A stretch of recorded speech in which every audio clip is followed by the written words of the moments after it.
Yeah, it's working now. So let me actually just start over just in case.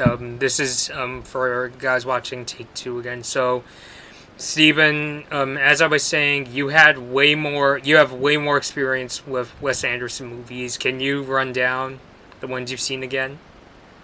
Yeah, ever since Moonrise Kingdom, I've just it was like love at first sight. I just fell in love with his style. And so from Moonrise Kingdom, I immediately went into Grand Budapest Hotel and Fantastic Mr. Fox. I wasn't a fan of Bottle Rocket, even though there's parts of it I liked, but I was also a fan of Life Aquatic with Steve Zissou. So I still have like the Royal Tenenbaums, Rushmore, and I think the Darjeeling Limited to watch before I see all his movies. Hmm. I personally don't have as much experience with Wes Anderson. I remember watching Fantastic Mr. Fox on an airplane, but that was in the days of when I was not like super into films. So I mean, I liked it. It was neat. I didn't really get into his style at that time, and looking at it now, it's a little quirky for my taste. Like Wes Anderson's style is pretty quirky for my taste, but I keep on describing to people that watching his movies is like seeing a dollhouse come to life. Because he shoots his movies, his actors, all as if they're like living dolls inside a house that he created hand by hand, and just showing you like all the different rooms, like not one at a time. He'll just show you entire houses, entire rooms, as if they were like play sets. exactly. That's pretty much what I get because every time I see like a scene from a Wes Anderson movie or a trailer, a character is like the characters the way they talk, they're very descriptive and They're very blatant. mhm. Like they don't talk like people talk. They talk like, "Oh, this is how I'm feeling. I feel this way too. Let's make out." Yeah. But speaking of Fantastic Mr. Fox, the movie we're looking at today, Isle of Dogs, is I believe it's Wes Anderson's second stop motion movie. And looking at Which I didn't the know about. Yeah, mhm. And looking at the picture, it definitely looks like Fantastic Mr. Fox. Like the way the characters are designed, it looks like you could tell that it's a similar style. But interestingly, we don't know too much about Isle of Dogs aside from it takes place in Japan, and we actually, at least I heard that Wes Anderson say that he was inspired by the famous Japanese director Akira Kurosawa. Like Kurosawa movies influenced this one, and in case people watching who don't know who Kurosawa is, he directed some classics like Seven Samurai, like High and Low, and one movie you really liked, Ikiru, right? yeah, I love Ikiru. Like just if anything, just watch it for the performance of the main guy. That grandpa, his performance in that film will get you from wrenching tears to just feeling so happy he made so much out of the last few days of his life. It's fantastic. I see. So, but yeah, is it weird to imagine a movie where it looks like the main cast of characters are dogs? It's like, why is Wes Anderson bringing that sort of style into a movie about dogs? Does that make any sense to you, Steven? Well, I just see that as Wes Anderson being quirky. He loves to do like that kind of stuff. Where I know that this is only his one other time that he's actually made like animal characters for his movies, but I get the feeling he just has that kind. Like I'd have to see the trailer to actually make it make more sense.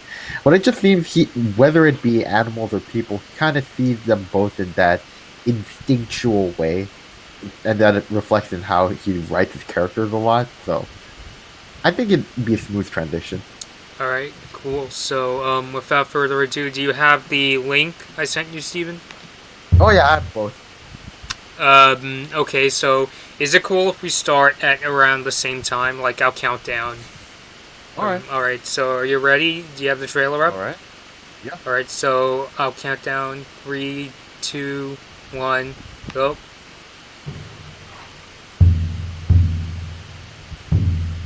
The Japanese archipelago, 20 years in the future. Canine saturation has reached epidemic proportions. An outbreak of dog flu rips through the city of Megasaki. Mayor Kobayashi issues emergency orders, calling for a hasty quarantine. Trash Island becomes an exile colony. The Isle of Dogs. I don't think I can stomach any more of this garbage. Exactly. Same here. Words out of my mouth. Nobody's giving up around here, and don't you forget it, ever. You're Rex. You're King. You're Duke. You're Boss. I'm Chief. We're a pack of scary, indestructible alpha dogs. Atari Kobayashi, you heroically hijacked a junior turboprop XJ750 and flew it to the island because of your dog. Darn it. I've got a crush on you. We get the idea. You were looking for your lost dog Spots. Does anybody know him? I've lost all of my pride. Spots, if he's alive, may very well be living even at this moment as a captive prisoner. Somebody is up to something. Will you help him? The little pilot. Why should I? Because he's a 12-year-old boy. Dogs love those. We'll find him. Wherever he is, if he's alive, we'll find your dog. It's gonna be a fight!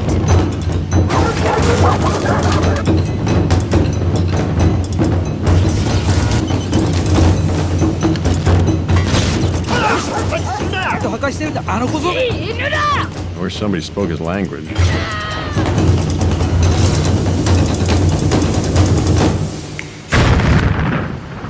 Wow. To the north, a long rickety causeway over a noxious sludge marsh leading to a radioactive landfill polluted by toxic chemical garbage. That's our destination. Great. Get ready to jump.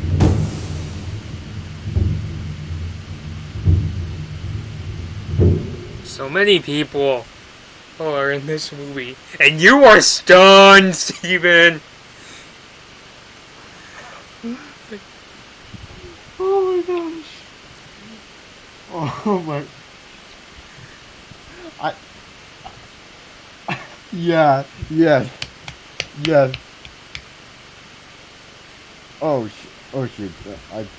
I think it, yeah, for some reason it moved on to another video and it had like a round of applause and just like, yes, that's exactly what I'm feeling. Oh my gosh, like, how, okay, I need to put it into words. I know that you said Akira Kurosawa, and I can kind of see that in the journey aspect, and especially with maybe the music.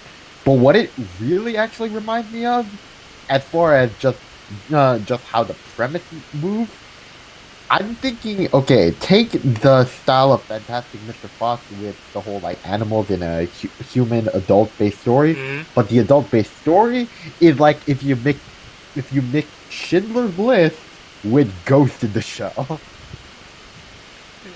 It's weird. I can sort of see like Schindler's List, but Ghost in the Shell, like, can you emphasize? Like at the very beginning, the idea this takes place in the future, not even that distant a future. Like, can you emphasize? Yeah, but I still like how they like to emphasize that, like, just the futuristic aspect in just the little things in how it's moved on, and it's and especially with like when it comes stories that revolving around like overpopulation of anything affecting a whole society. That kind of stuff is very common in that kind of story. Oh, I see what you mean. Although in this case, it's that whole overcrowdedness. Although in this case, it's that the dogs got kicked out. You know, do you know when it, like, what hit me? And I don't know if this is an influence, like, I'm sure this is coincidental. And I've never seen this movie, even though I've seen a good amount of the Ghibli films. But do you know what this sort of reminded me of? Wait, have I seen this one? Pompoko. Pompoko? You know, I kind of see that. But I will say, though, Pompoko is a lot more, shall we say, cartoonish. Definitely. I mean, with the Tanukis that turn into people and using their, Their nutsack mhm. as weapons. Yeah. But, this kind of aspect of, I'm just trying to think, you witness this in the interaction of these animals, and, they're separated from the humans, and It's literally a boy and his dog story at the like the dystopic future. mhm. Like, there's I love it. definitely an environmental, like, sort of thing going on. Yeah, but I don't think that'll be the main focus. It seems like it'd probably be more like concentration camps and that kind of stuff. You got that out of this trailer? Yeah, because it's essentially quarantining a bunch of dogs just because they're infected and overpopulated throughout. Oh. Well, cool. So yeah, I'm so fucking hyped for this. Oh my gosh, this trailer had my jaw drop through most of it. Yeah, you should rewatch this reaction and look at your face, man. Your jaw was dropped pretty much from the start. Oh yeah, 2018. Can't wait. This and Alita Battle Angel. Those movies I'm just so hyped for. Which, by the way, Isle of Dogs is supposed to come out on March 23rd, so you won't have to wait Yeah, that long. I checked the date. It's in my 2018 list. Well, you seem pretty impressed. Again, I'm still kind of undecided on Wes Anderson. He's a director I'll definitely give a shot. It's not like a certain director we'll be checking out next where I'm just like, I gotta prepare for some shit. Ridley Hey, Scott. you're not alone.